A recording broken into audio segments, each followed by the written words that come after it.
Boss season Malayalam 6 രാവിലെ തന്നെ ജിൻഡോ വന്നിരിക്കുകയാണ് ആൾക്കാരുടെ അഭിപ്രായം ചോദിക്കാൻ. കാരണം ഇപ്പൊ ജിൻഡോ ആണല്ലോ ക്യാപ്റ്റൻ. അപ്പൊ ആരെയൊക്കെ ഏതൊക്കെ ടീമിൽ ഇടണമെന്ന് ജിൻഡോയാണ് തീരുമാനിക്കേണ്ടത്. അപ്പൊ ഇന്നലെ രാത്രി നമ്മുടെ ഗബ്രിയും ജാസ്മിനും വന്ന് ജിൻഡോയോട് പറയാണ് ഞങ്ങളെ ഒരുമിച്ച് ഒരു ടീമിൽ ഇടണം എന്നൊക്കെ പറയാണ്. അപ്പൊ ഗബ്രി ഒക്കെ പറഞ്ഞു കഴിഞ്ഞതിന് ശേഷം ജിൻഡോ പറയുന്നുണ്ട് നമുക്ക് നോക്കാം എന്നൊക്കെ പറഞ്ഞിട്ട് രാവിലെ ആൾക്കാരോടൊക്കെ വന്ന് ചോദിക്കുകയാണ് ഞാൻ ഇവരെ ഒരുമിച്ച് ഒരു ടീമിൽ ഇടണോ അതോ രണ്ട് ഓരോരോ വേറെ ടീമിൽ ഇടണോ എന്നൊക്കെ ചോദിച്ചു വന്ന സമയത്ത് ആൾക്കാർ പറയുന്നുണ്ട് അത് ജിൻഡോ ആണ്, ക്യാപ്റ്റൻ ജിൻഡോ തീരുമാനിക്കട്ടെ എന്ന്. അപ്പൊ ജിൻഡോ പറയുന്നുണ്ട് ഞാൻ ക്യാപ്റ്റൻ ആണെങ്കിൽ ഇങ്ങനെ തീരുമാനിച്ചാൽ പല പ്രശ്നങ്ങൾ ഉണ്ടാവും പറയുന്നുണ്ട്.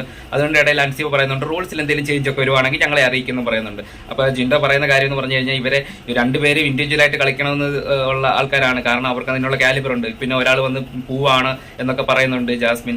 അതിന്റെ ആവശ്യം എന്താണ്? അപ്പം ഇൻഡിവിജ്വൽ ആയിട്ട് കളിക്കുവാണെങ്കിൽ അങ്ങനെ കളിക്കട്ടെ. ഇനി ഇവരെ ഇൻഡിവിജ്വൽ ആക്കി എന്ന് പറഞ്ഞ് ഇവർ പുറത്ത് ഇവർക്ക് വേറെ അത് പറഞ്ഞ് വേറെ ഇവർക്ക് നെഗറ്റീവ് അടിച്ചു എന്ന് പറഞ്ഞ് ആൾക്കാർ ഇവരെ സപ്പോർട്ട് ചെയ്യും എന്നൊക്കെ ജിൻഡോർക്ക് ഒരു കൺഫ്യൂഷൻ ഉണ്ട്. അതുകൊണ്ടാണ് ആൾക്കാരുടെ അഭിപ്രായം ചോദിക്കാൻ വന്നത്. എന്തായാലും ജിൻഡോ പെട്ടെന്ന് തന്നെ തീരുമാനിക്കുമെന്ന് തോന്നുന്നു. എന്തായാലും ഇവരെ രണ്ടുപേരെ രണ്ടിടത്ത് ഇടുന്നതാണ് ഒരു നല്ലതെന്നാണ് എൻ്റെ ഒരു അഭിപ്രായം.